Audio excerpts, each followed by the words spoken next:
Hi, everyone. Welcome to our annual NAKBA commemoration event. Today marks the 73rd year of the ongoing NAKBA, where over 800,000 Palestinians were killed, forcibly removed, or displaced from their homes for the creation state of Israel.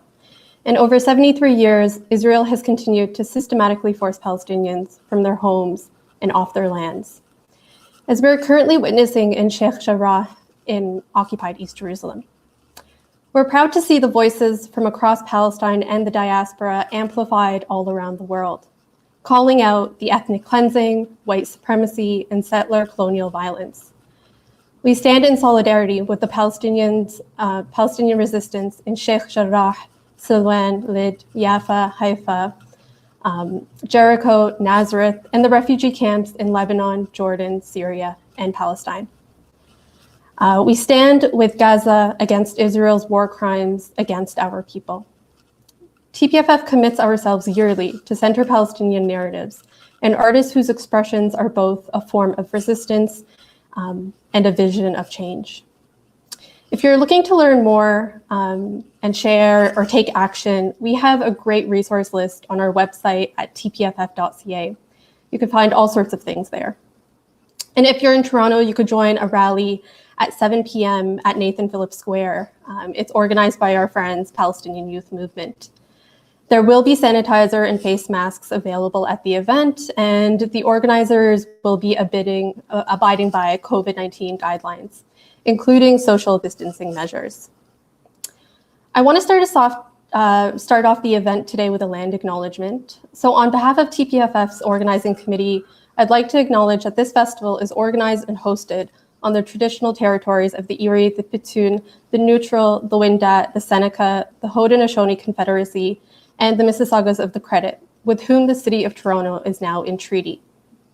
On this NAKBA Day, it is especially important that we witness the effects of settler colonialism on Palestinian lands. We also acknowledge and resist the effects of settler colonialism of the lands of the Indigenous people here. So we have two programs for our NAKBA event. One of them has already started today at noon. It's an on-demand streaming of the acclaimed film You Come From Far Away by Amal Ramses. So if you go to tpff.ca, you get a link to the film. The film reveals an extraordinary story of a Palestinian family and how a history of war interferes in their lives, dispersing them to far corners of the world. The film is also a testament to the power of family bonds that overcome time and distance. We also want to turn your attention to our co-presenters today, who are the Palestine Museum US. They are hosting a Palestine Art Week.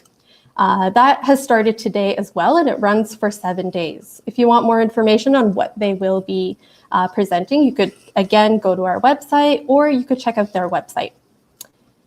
And now for today's event, we will be talking to Samia Halaby about her practice across genres and projects. We will then have a short Q&A session where you may ask Samia about her artwork. If you don't know who Samia is, I could tell you that.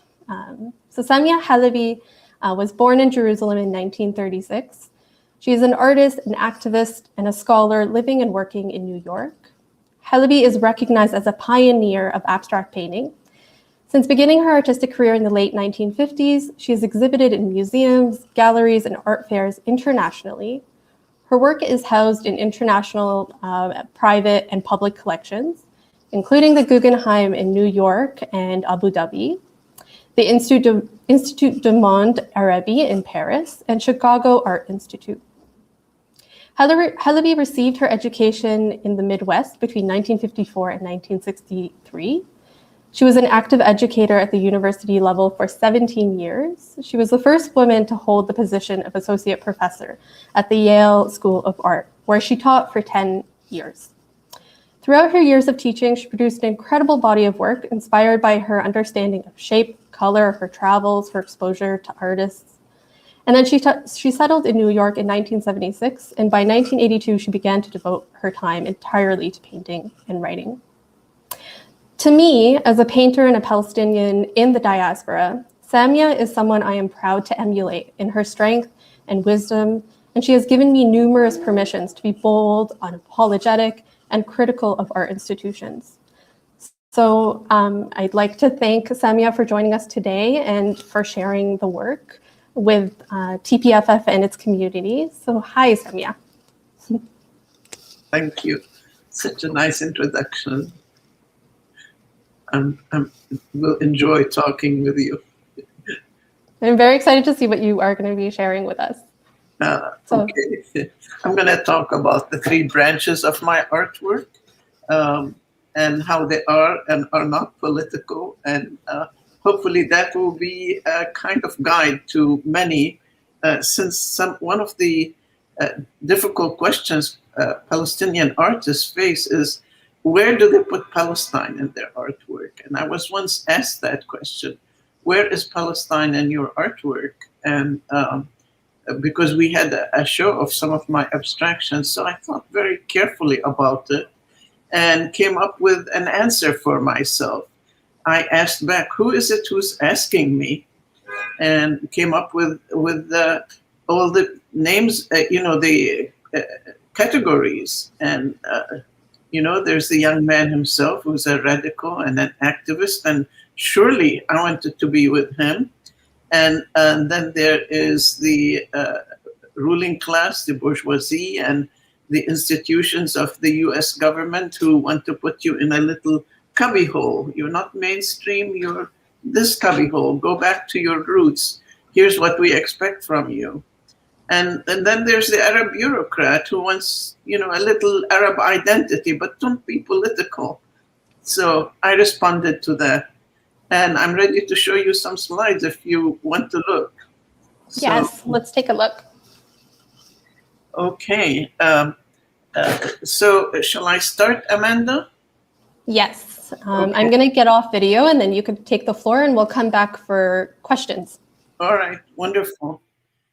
So I begin with this introduction showing the background of the Red Kufiyye, and I show it in homage and honor of those who fight, our beautiful defenders, our beautiful freedom fighters, be they organized or on the streets as they are in Sheikh Jarrah right now, and also to honor those who died defending Palestine ever since the beginning of the 20th century against British colonialism and the way the British brought in the Zionist movement to take over what should have been our national development.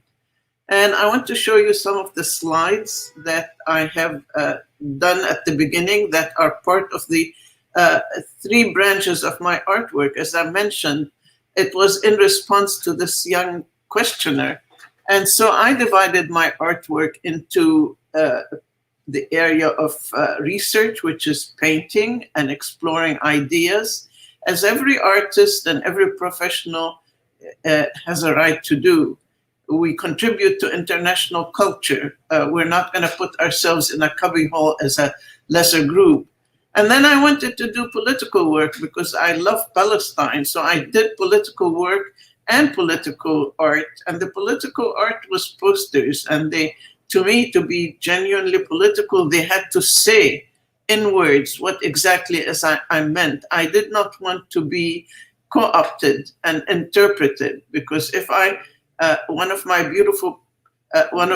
beautiful painting by anyone goes on a website that belongs to a reactionary or a middle of the road or some political flavor that doesn't belong to me, then it would seem like I'm approving of that website or that ideology, when I'm not. I'm just maker of the paintings, and they are making the paintings speak for something else. So the context is very important. So here you see me during the early part of this 21st century. Shortly after 9/11, our many demonstrations were a lot smaller than before 9/11. But here I am atop a flatbed truck, which we were using as a podium, and I'm holding a poster that says, "Want peace? Dismantle Israel." And on the other side, it said, "Israel makes Auschwitz in Gaza."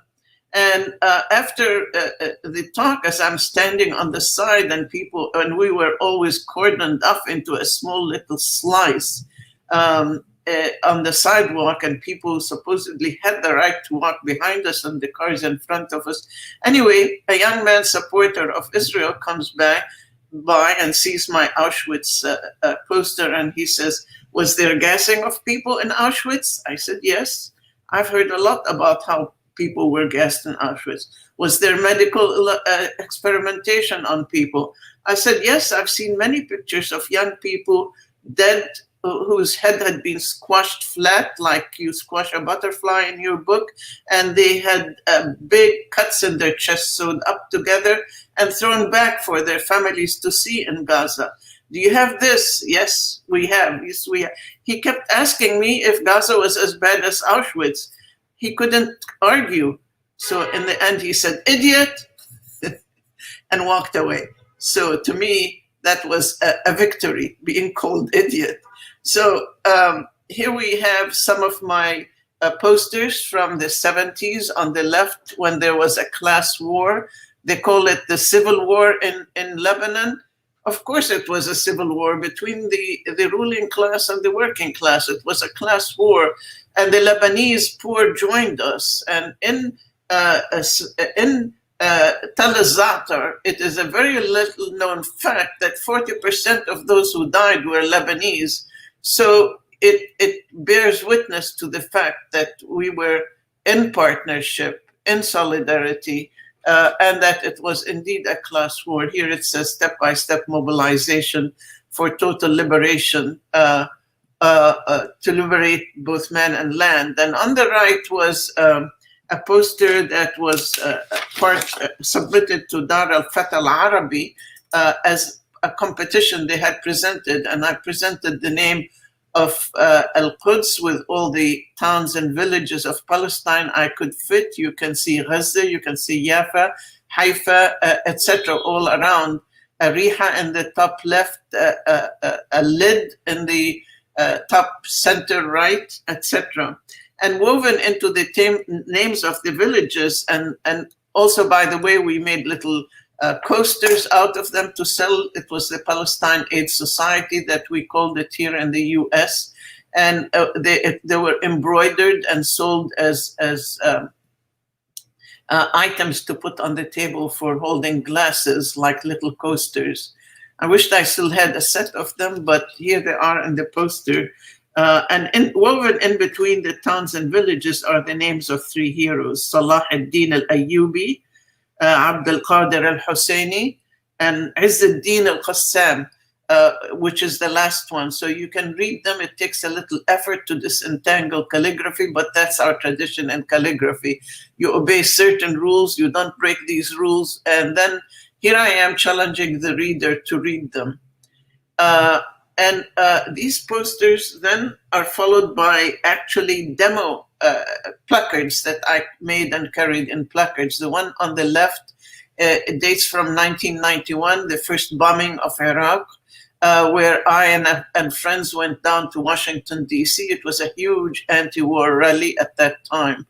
And on the right is a poster in response to the many attacks on the civilian population of both Palestine and southern Lebanon. Cowardly Israeli military attack on civilians still holds today. That's what they're doing in Gaza right now, with all the armaments. And here comes a point where we want to point fingers at who is really guilty. We keep saying, they say, we've been fighting for 100 years, and here we are, just, be more on the streets, do this and do that. Of course, the more we do, the better. The more our voices are heard, the better.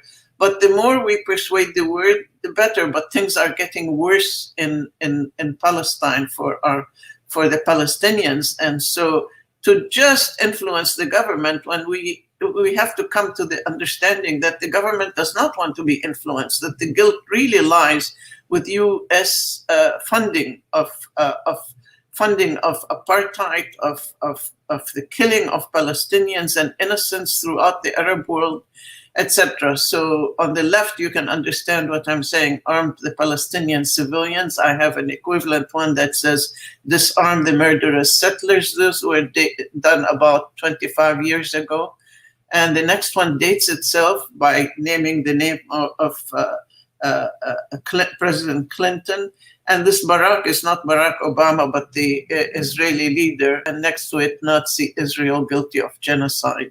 So the next posters, there are other things I do that are political. I do documentary artwork as well as the pointedly political work. And this is political by documenting what happens to Palestine as honestly as possible. And the Kafr Qasem Massacre was a very thorough project that I did. I went a lot of times to Kafr Qasem. I befriended people there. I was first pulled in by a young friend who had seen, we weren't friends, but she had seen my work on the internet, and she, from one thing to the other, she arrived in my studio one day, and it went from there. She was sure that every Palestinian artist should do at least one painting about the Kafr Qasem Massacre. Was very charming and very persuasive, and she grabbed me and took me to the village, and she introduced me to everyone. And without that introduction, I would not have been accepted so well. And after working on the project for nearly 20 years now, when I go to Kafr Qasem to interview people, they're more willing to talk to me than to reporters. Why is that? To them, this is a painful memory, even as it is over 70 years after now. And it still haunts the village, but the village has been a town now, a sizable town, and also very brave. Every year they do a march, and their bravery and their stick-to-itiveness in commemorating the events of the massacre comes a great deal to the credit of left leadership in Palestine, and they received a great deal of help from the CP and a lot of leadership. The story is amazing. This one is the first salvo that took place in the massacre when 50 civilians were just killed outright. Tired workers returning from home, shepherds, farmers, workers out in the field returning home after a day's work, and supposedly an artificial curfew was inflicted on the town, and they didn't know about it, so they had to be outside their homes. And it was the day of the attack on Egypt, on the Suez Canal, by England, France, and Israel combined. So this is young Talal, who was out getting a loose sheep for his father, was shot. The father first went out, he was shot. The mother went out, she was shot. Then the young sister went out and she was shot. And the old man, 90 years old, standing in the doorway of the hut, watching them, died of a heart attack before morning came. They stayed in the streets by some stories, and the stories were told by Emil Habibi and a lot of others, and until they were taken to hospital by truck, not by any other means, and the boy died. And I'm showing you it's whole set, not the whole set. I'm showing you 4 pictures from this massacre. They're drawings done in the next one is the second drawing of the first wave of the massacre. Emil Habibi, having described the massacre, organized the waves of killing and named them. So in his tradition, I followed that tradition. And this is Abdullah, whose brother was killed in the first wave. They were quarry workers returning home. He was injured heavily. He was shot. And he crawled to safety between the goats that had been loosened in the third wave of killing. So he was out there pretending to be dead for a long time before he was able to crawl into safety through the goats. Now the goats, I did my best to make them look like Palestinian goats, and eventually in time, I discovered that they were black. And I got a description of what happened from a rider on the truck, the open back truck that you see in the upper part of this drawing. Fathi was a young boy of 12 who was out with the goats, about 100 of them. And the father came out to get him when he heard about the curfew. And the three weapons aimed at the child were weapons from the Second World War that the Israelis had inherited from the British, who had trained them during the British Mandate. The British, who were supposed to quote unquote help us because we were too dumb to run our own nation by becoming a nation, instead destroyed our economy, destroyed our homes, attacked us brutally, committed some massacres, and trained and armed the Israeli terror gangs to attack us. Here we have Fathi being killed, the goats running backwards, and the father in the back trying to herd the goats back towards his son. And the people on the truck described it as Fathi being shot. And I wanted to know, how does a little body fall on the ground? Can we look at the slide again, backwards one? How does a young boy who is being filled with shots, and these are automatic weapons. They're not just one shot, you kill someone. It's like da da da da, and you know, and there's two automatic weapons and one shotgun. And at first I thought, okay, he collapses by falling on his face. But then I started looking at the internet. I wanted to see what pictures there are of people who fall when they are shot. I couldn't find any. I could find a lot of people who were killed already. They looked like garbage in the streets. And I did not want the victims of the Kafr Qasem Massacre to look like garbage. And so falling on his face, and I was in contact with the people in Kafr Qasem, and I asked them to give me criticism, and they didn't want to tell me really bluntly. You know, Palestinians don't like to give blunt criticism, though I like to give blunt criticism. They said, why is he kneeling to the soldiers? So I said, he's not kneeling, he fell on his face. Okay, I had to took a big eraser and worked on this drawing until I erased him and made him fall backwards. And their criticism was justified. So it was the only color one in honor of this one child. But the next drawing is of a man who had only sight in one eye, and he was from the Amir family. And he was not in one of the waves. He was one of those people. Many of the women returning from work had the sense to not take the main road, although some people were so frightened to walk in between the trees. It was October, by the way. It was the olive harvesting time, and evening and darkness began to fall earlier than normal. And he had been walking through the olive trees and orchards and planted areas. And when he saw the truck, he thought he would jump on it and take the advantage of being safety. But they shot him immediately. And in this drawing, I tried to make the kufiyya falling off his head look like a halo. I arranged it for him to be like a wheel pointing in all directions. One arm is up like the Muslim prayer, but the other one is grabbing to get hold. And you see the Israeli soldiers, I decided, are not our story. So I did not represent them. But you see the guns pointing at him. And then in the final slide, I'm going to show you of the Kafr. Well, no, that was the final slide. I want to show you the other branch of my documentary artwork, which is how the Israelis attack our economy through destroying our olive trees. And so I documented a lot of them through drawing and painting. And the one on the left was an amazing one to me, to find it in a yard in Beit Jala.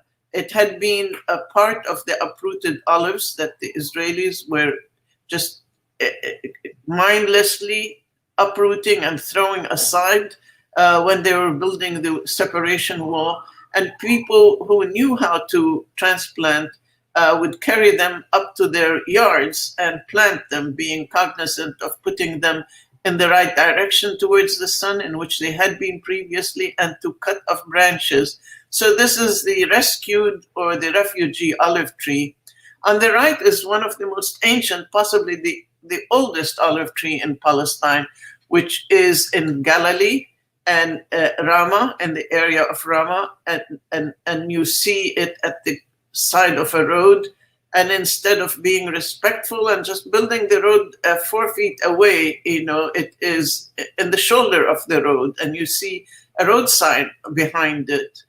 And there was a Japanese scholar who had made research about it, had taken a sample with him, and decided that it was 5,000 years old. I also drew it in pencil because the brush and quick painting and gouache was not very descriptive. And in the pencil drawing, I was able to get more careful. And as I went down to near it to get rid of the garbage and sort of take care of it a little bit, a piece of the bottom part of the trunk fell in my hands, and I thought, well, the olive tree has given me a gift. So I carried this piece of olive wood back home with me. And so that was the branch of my artwork that is political and documentary. But this branch of my work is also political, and I will describe it in a minute why it is political.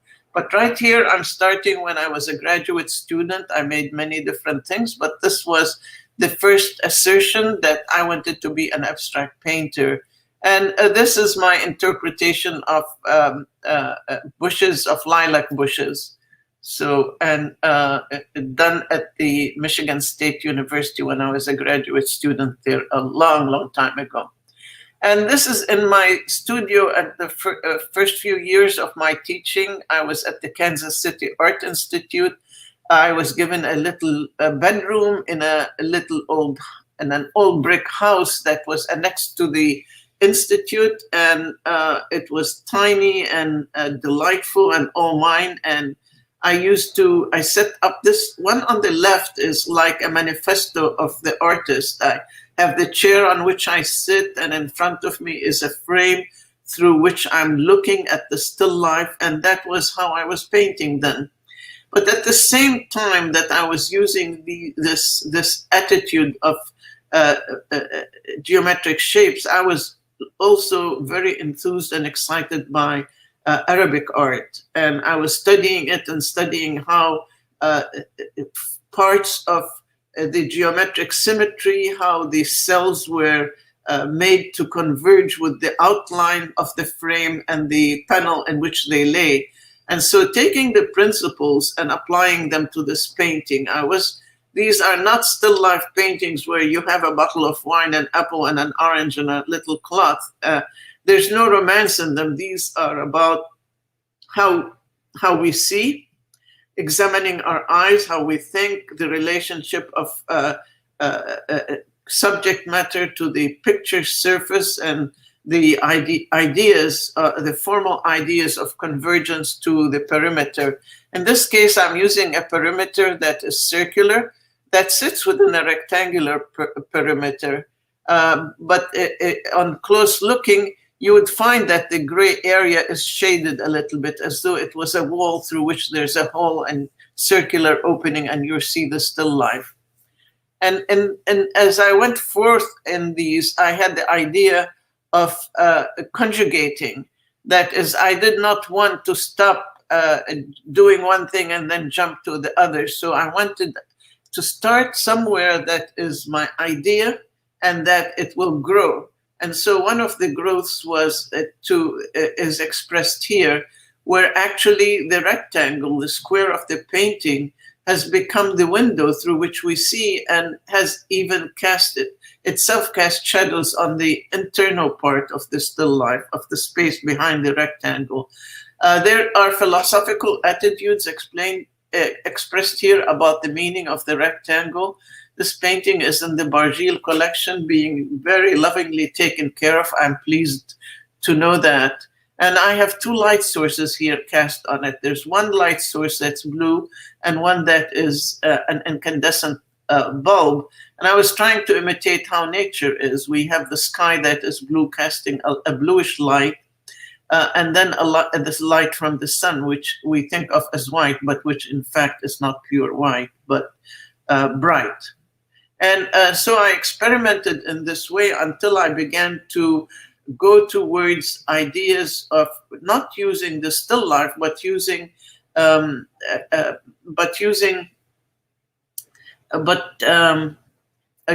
using graph paper to plot out curves that I was excited about, because I was looking at old geometry books and engineering books. And so I plotted helixes and other kinds of curves.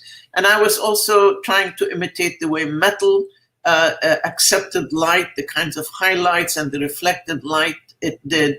And this series went on for a few years, but all the horizontal lines and the way I was shading suddenly took me to the idea of what would the space be like without the edges, without the boundaries that define a shape, define a volume.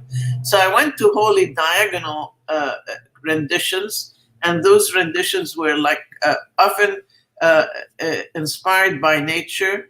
The slide that is next is a blue cylinder without its ends showing, and two yellow ropes. And this was and the space is sort of like Einstein's space. It's a space of relativity. You cannot measure it. You don't know if this is an ocean and it's far away and the horizon line, or what is this? What's going on here?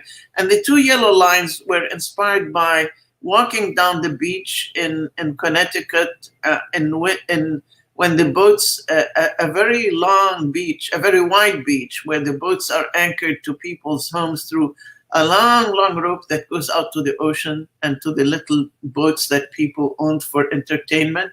And as you walk, they were about eye level for me. And sometimes, because there was no information about where they came from and where they're going, you could walk into them because you couldn't locate them. You couldn't focus on where they are, far or near. So that was inspiration for the kind of relativity of space that I'm doing here. And this became my first abstract motion. That is, I came to this painting, which I call Centers of Attraction, from that idea that space is relative, and which is part of abstraction, that it's relative, which means it has the fourth dimension and movement, which many of the painters, revolutionary painters of the first part of the 20th century, were highly concerned with. And I inherited that from them consciously, willingly, and began to build on it. This painting began very softly, the previous one, and I was painting, feeling like I don't want to speed up on this painting. No one was paying attention to me as an artist. I was completely frozen out of the New York art world or American criticism. And so I had become an activist there for all of those posters. So they kind of pushed me away. So, okay, I'm the painter, not them. So I continued to, galleries come and go.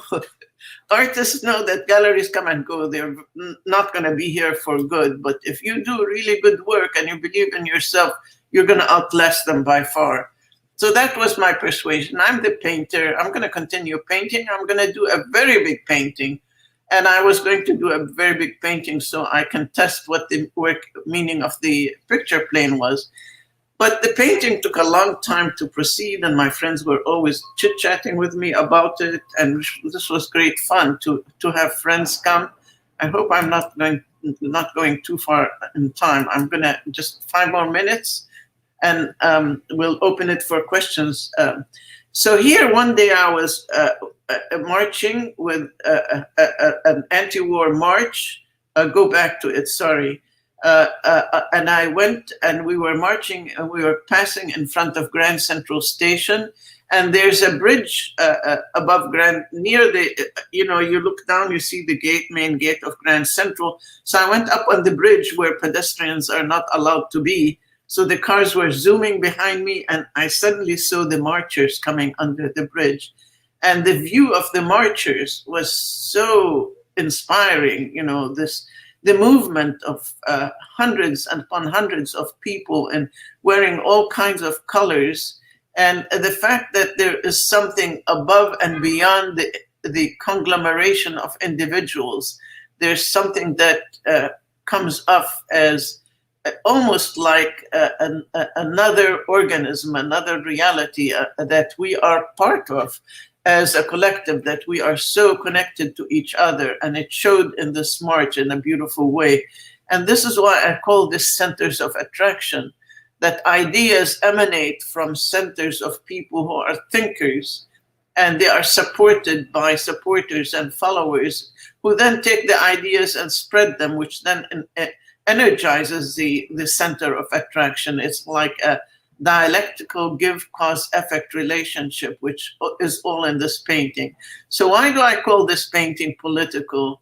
I call it political because all of the art done in this kind of abstraction was born with working class revolution, not out of bourgeois ideology or thinking. You know, there's been a seesaw in the 20th century between advanced and regressive thinking in art. Beginning in the 19th century, I call the Impressionists advanced, and they were based on the Paris Commune. I call the artists of the Soviet Revolution the constructivists advanced, because there was a revolution pushing them up.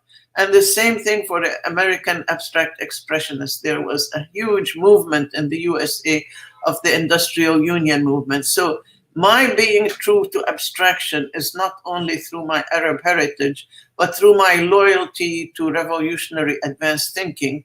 And that's why I do not like postmodernism, which is not about painting anyway, and is more about ideas, about idealism and mysticism and going back, and also verbal. It's not even visual. It's about providing symbols and fodder for critics to chit-chat about, whereas abstraction is an imitation of what is happening in reality right now around us.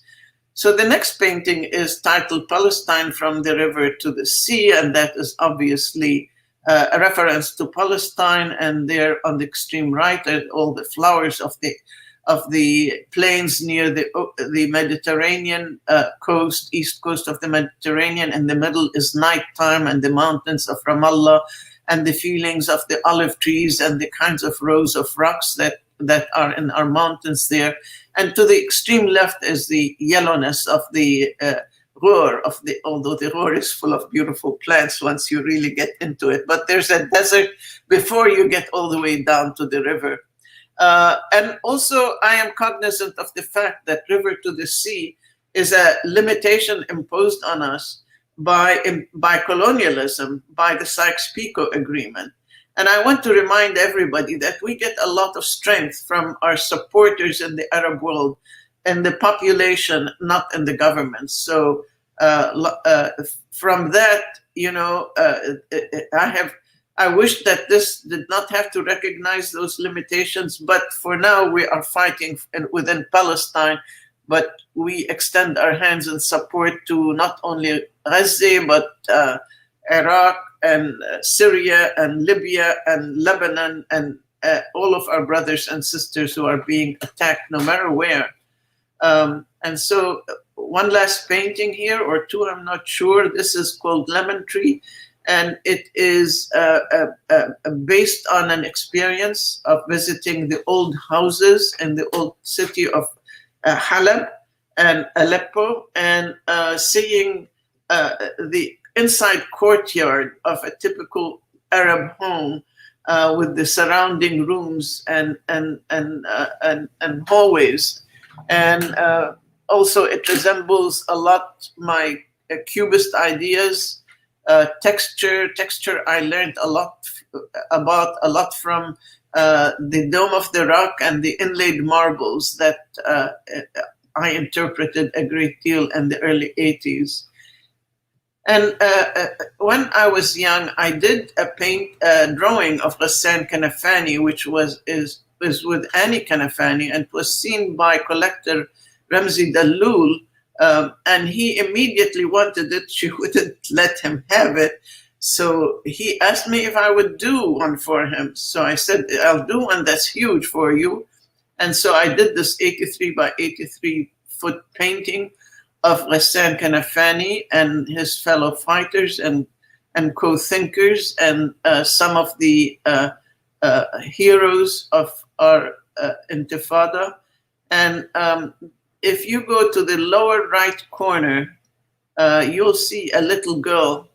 That has always in my heart been the little girl in the film that was made by, I'm sorry, I'm blanking, but it was Janine, the wonderful little enthusiastic child that was a spokesperson in that film. And I urge everyone who has plans for programs this week not to cancel them, to keep talking, to keep presenting, keep Palestine on our minds and on our tongues continuously. There's no reason to withdraw. We honor those young people who are fighting in Gaza and in Sheikh Jarrah. Their bravery is totally amazing. I'm with Omar Barghouti when he said his father broke into tears when he saw them. I think they are so beautiful. I'm so impressed with them and with their courage. And we remember them and we honor all those who are going up in demonstrations, but we continue working and we continue building. I'm of the belief that this will not end badly for us. It will end well. It will end badly for Israel. Thank you. That was wonderful. Thank you, Samia. Thank you. We're zoomed in again. I love seeing the collection of work. I think, artists, especially Palestinian artists, we were talking about this when we started the talk, are always kind of pigeonholed, told that they could only do one thing. But I really wanted to show your work in its diversity and to show, that we, artists can do something with the visual language. The first question, I actually want to, first before I ask you a question, I want to ask the audience to send us questions for you. So please do not hesitate to send us stuff. But I wanted to ask you, what is the role of an artist today of, with what's happening right now on the ground? If you want to speak about that. Yes, I'm on it right away because I'm thinking, what is the role of the artist?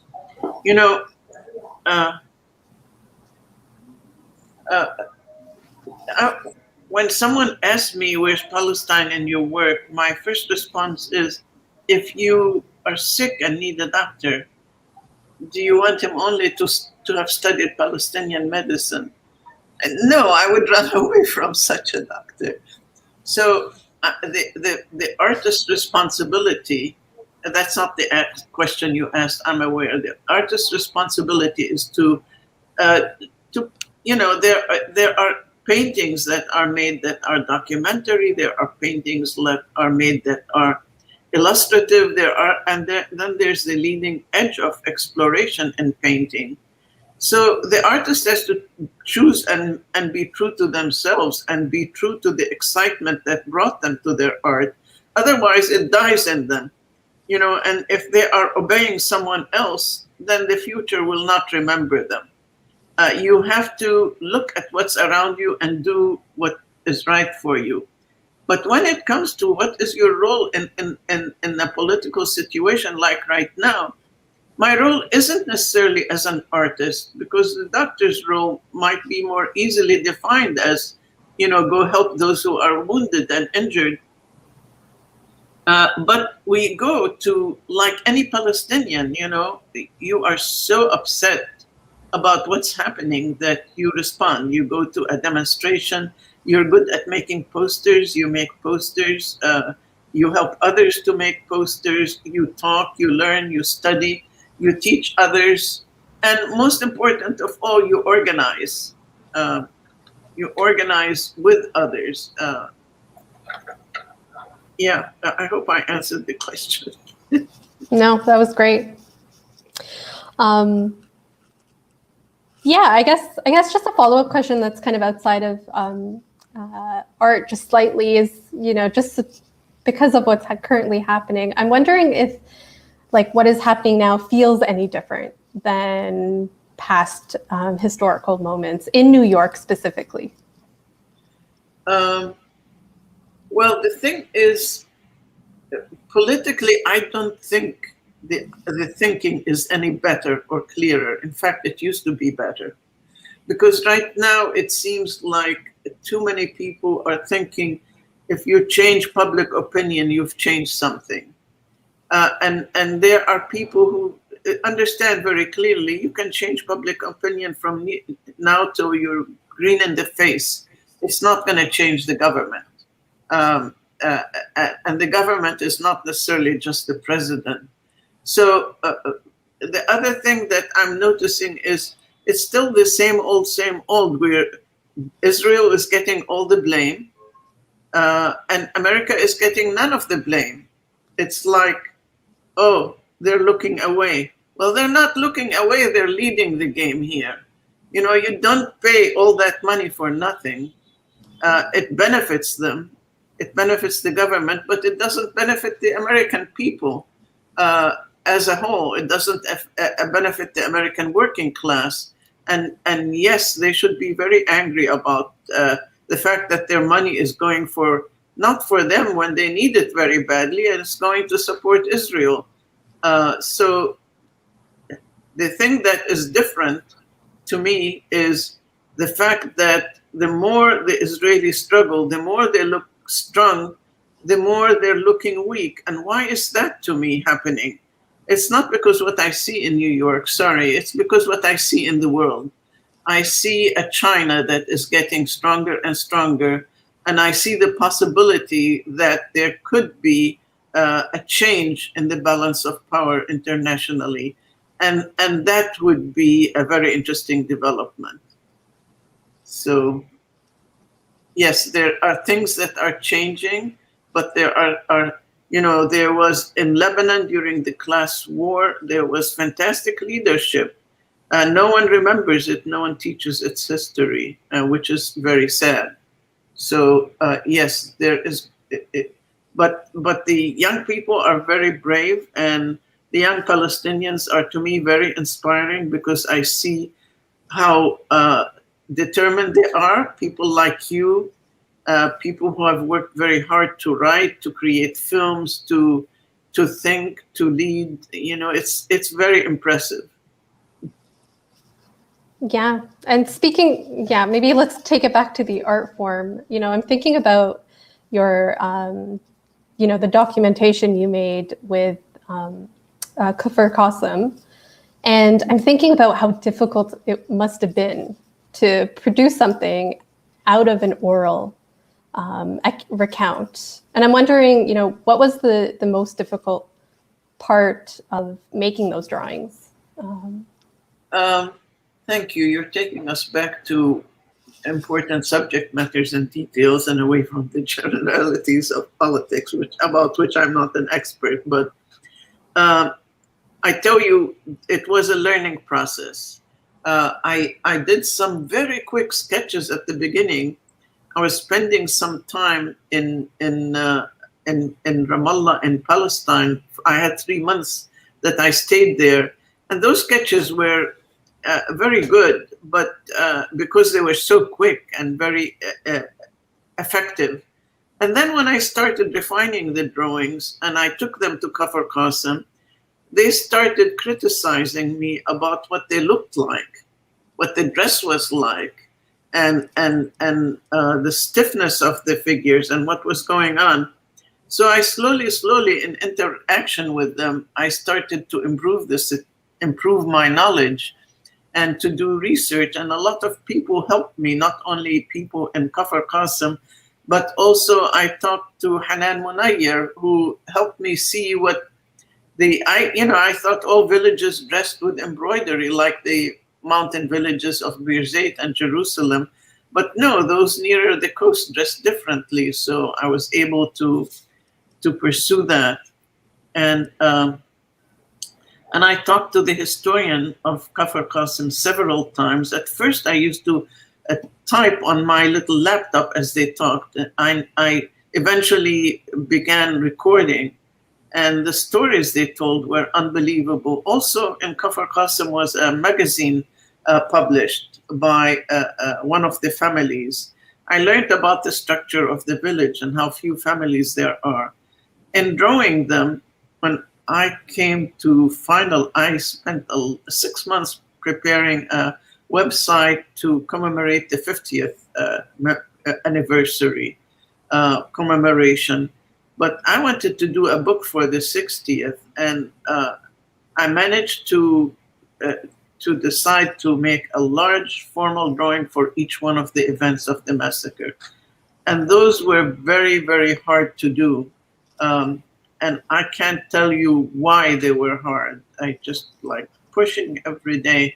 First of all, they were all illusion, and that's not the way I draw, although I did life drawing in my education and I taught life drawing. It still was very hard to do, not only because it was figurative and wasn't my normal way of painting, but also because of the subject matter.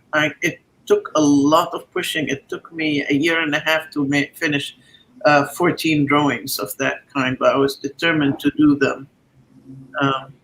I finally took them some of them to the historian of Kafr Qasem, and he told me that the one of the 6th wave where 11 young men were being shot at the same time, he would give me 70 out of 100, a grade of 70 out of 100.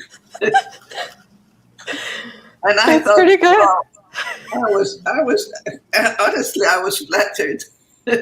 Because here's a man who's lived all his life there, and he started documenting from when he's 17, and I'm able to fulfill 70% of what he expects it looked like. I thought I really accomplished something. But yeah, that experience was extremely interesting, and I want to point to the fact that I did not want to represent those who were killed as victims. I wanted to represent them as people who were killed, and I wanted to show them wherever the story made it possible at the last moment before their death, looking out at you, which puts you as a viewer in the position of a soldier about to kill them. And the question the drawing asks you is, would you pick up a gun and shoot this person? And I wanted to show the heroism that was implicit in the situation, both of those who were shot and those who were wounded and survived, and the difficulties they faced. It is truly, truly hard to imagine the terror imposed by the Israelis during and after the massacre. The fact that they were not allowed of their homes to go see the dead. They were not allowed to be there to bury them. People buried them from an adjoining town, and the witness statement I read by one of the men who was conscripted to dig the graves with others was totally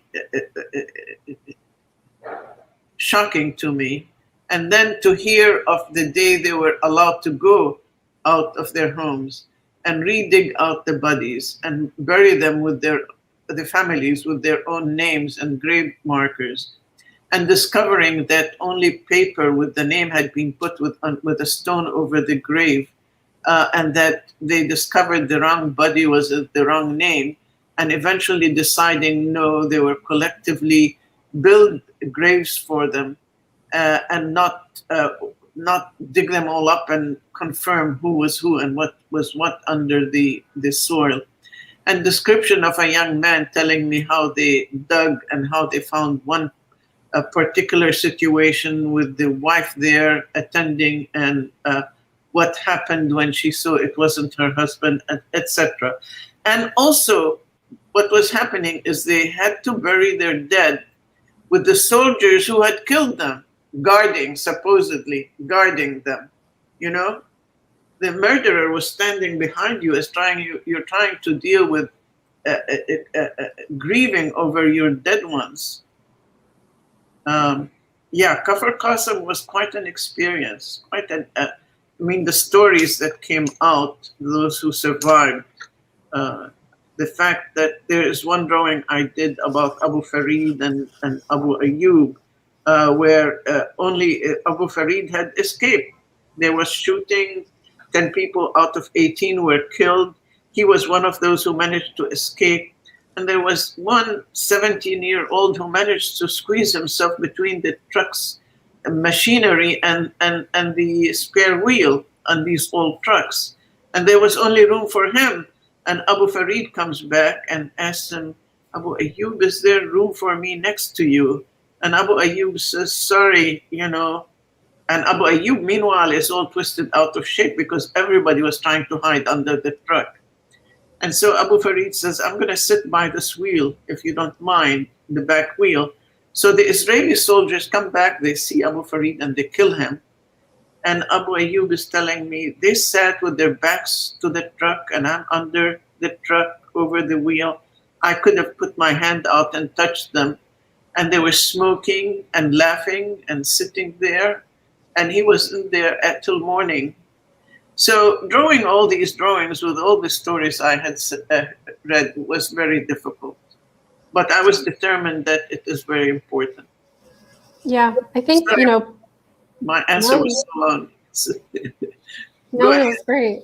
Yeah, I think there is, you know, an importance to giving visual to an oral archive. You know, most of the time, you know, words fail, language fails, and time is always a factor. So if you could look at something and digest it, even if you got a B+ from the historian, I think I got a C+. Useful tool, or C+, and it's still useful for many to see it. Which, you know, yeah, the visual has more power than anyone really can see, right, or feel. Yeah. And people wonder why I say this is not my art. It is an art.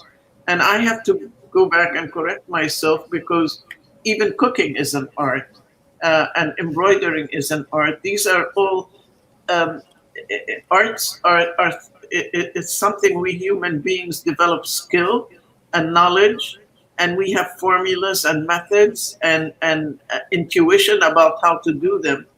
And the painting is no higher an art than documentation or cooking. So we have to adopt this idea.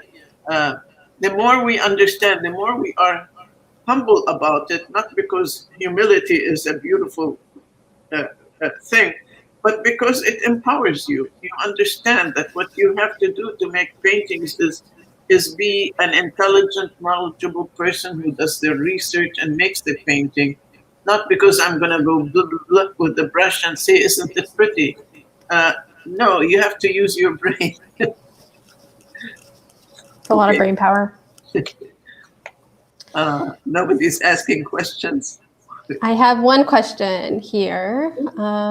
It says, despite all the protests, as young people, we feel hopeless. I'm just wondering what else to do to support and help Palestinians and make change happen. It sounds like someone who's not Palestinian, which is great. We have a friend. I don't know if it's hopeless. I don't feel that it's hopeless.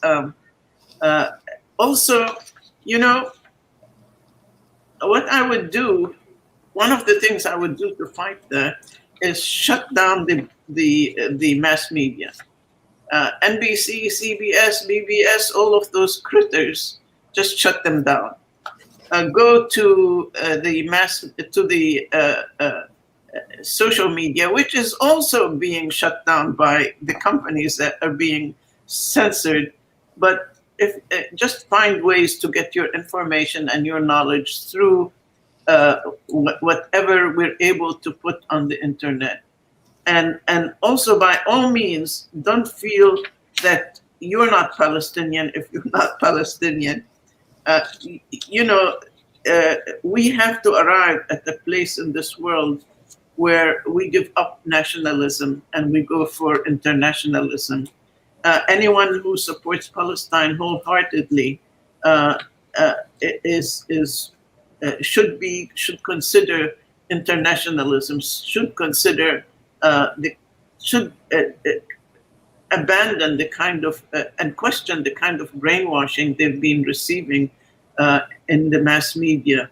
Look at what brainwashing does in Israel. Look at all those right-wingers running around like evil, I don't know what, attacking people, looking for people with homes with addresses of Palestinians, trying to attack and enter homes and steal them, and demolish and destroy, not only in Sheikh Jarrah but everywhere else.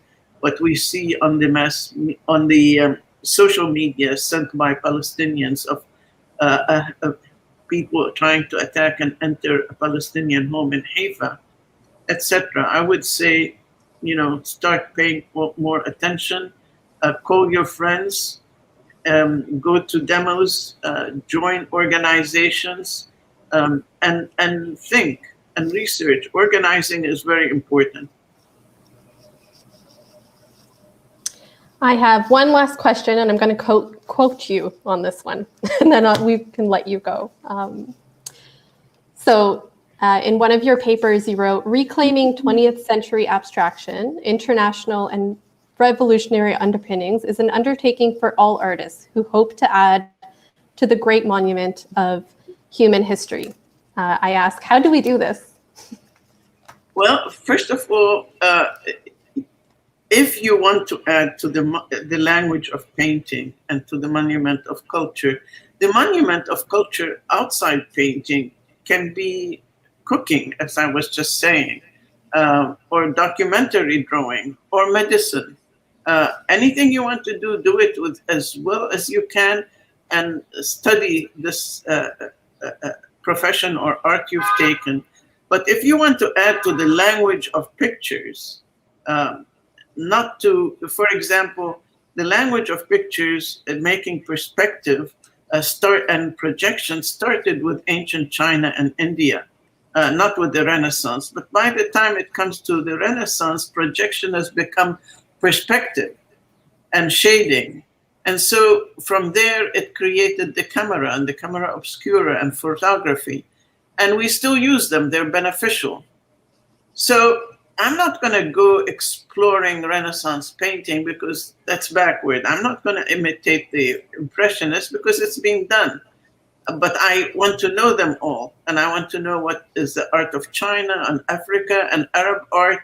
And then I want to use my brain to think, what is the new language? And as I study history, I see that abstraction is the new language of human culture. I see nothing new in three-dimensional illusion.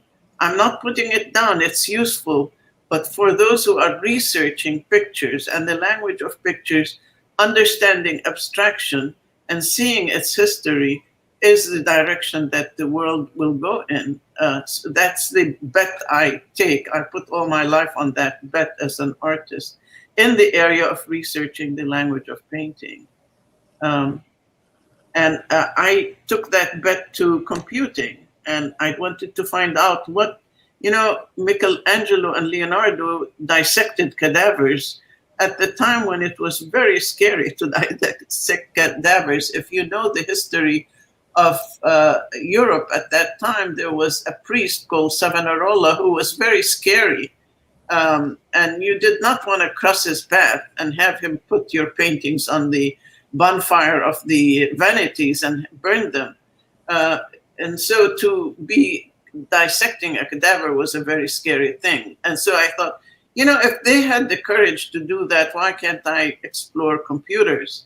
So I started exploring computing, not for the software that was ready-made, to imitate earlier methods, but for its own self. And I discovered that it was a material, a media that can do painting, but not still images. Its newness lay in having a time as a fourth dimension, but also a sequencing as a moving art. And there's an art that has movement, kinetic art. So that was a new exploration for me, and I don't know of any other media that can do it. But painting remains, still pictures remain very important and very much part of human culture. So if you want to build on it, you got to be abstract in my book. I agree wholeheartedly. I'm team abstraction. Thank you.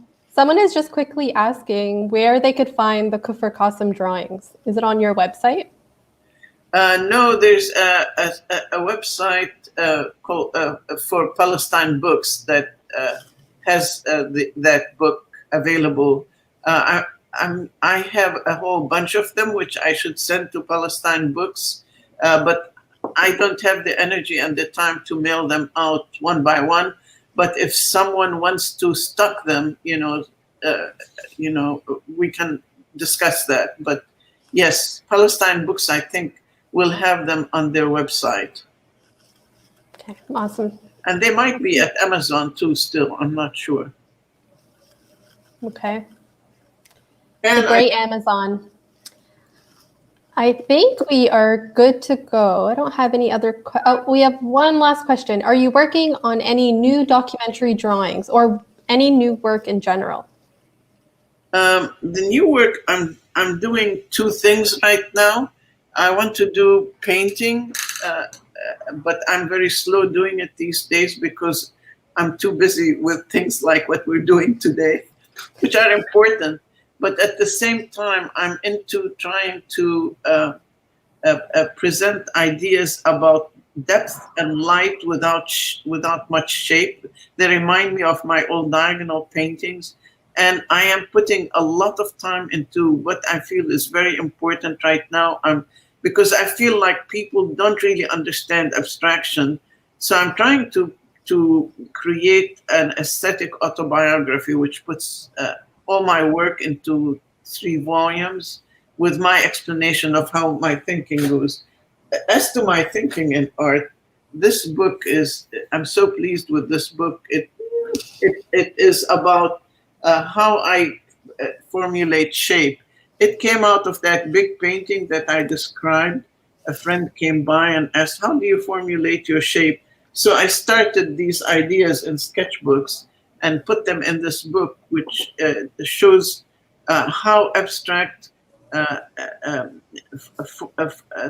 thoughts can imitate the principles of reality and nature, not its appearance. So this is the main shift in my artwork, from imitating the appearance of reality, and I was doing it by examining how do we see the world, to imitating how we understand the world while we move. And that idea is part and parcel of all abstraction, including medieval Arabic abstraction. So I talk about how we see, for example, generations, how a tree grows, its movement, and not just one image to it. And how do you make paintings that reflect its various stages of life, not by illustration, but by copying the principles. Maybe you would draw a square that would go from shape to shape to shape and become 3 little other shapes. How does a highway divide a field like a line could divide a shape? And of course, a lot of other things of this sort. So, yeah. Thank you for having me. I've enjoyed talking all about these things, and I'm very impressed with your efforts, your organization, and your work. And thank you for what you do, you and Naji and Toronto Palestine Film Festival. All the good wishes I can give. It's a great group of people, but all of us want to thank you for being so generous and talking about your work and taking these questions. Thank you so much. We will wrap up. Thank you, audience members, too, for joining us. I just want to mention that we have other programming. So We Come From Far Away is a film you could stream anytime or until tomorrow. And I feel like I'm missing telling you something else, but everything that you need to know about TPFF is on Instagram, Facebook, or on our website. I hope you have a good night, and bye.